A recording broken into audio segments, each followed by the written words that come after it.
আল্লাহ রাসূল গোটা আরবের প্রতি নজর দিলেন। দেখলেন পারিবারিক সমস্যা সবচেয়ে বেশি, অর্থনৈতিক সমস্যা সবচেয়ে বেশি, ঘরে ঘরে অন্তর কলহ সবচেয়ে বেশি, সামাজিক সমস্যা সবচেয়ে বেশি, খানে কাবার আঙ্গিনার ছাবি নিয়ে সমাজে সমাজে পুত্রে পুত্রে সমস্যা বেশি। আল্লাহ রাসূল সর্বপ্রথম আরবের সমাজ পরিবর্তন করার জন্য ইয়াং জেনারেশনকে আহ্বান জানালেন।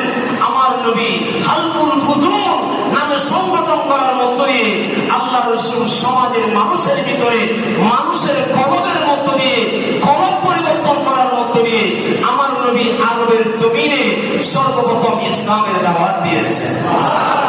অতএব যুবক ভাইরা যারা এই কাজের সাথে আছে, মুরব্বী বাবাদেরকে অনুরোধ করবো, আপনাদের একটা পা তো কোমরে চলে গেছে, দাড়ি সাদা হয়ে যাবে।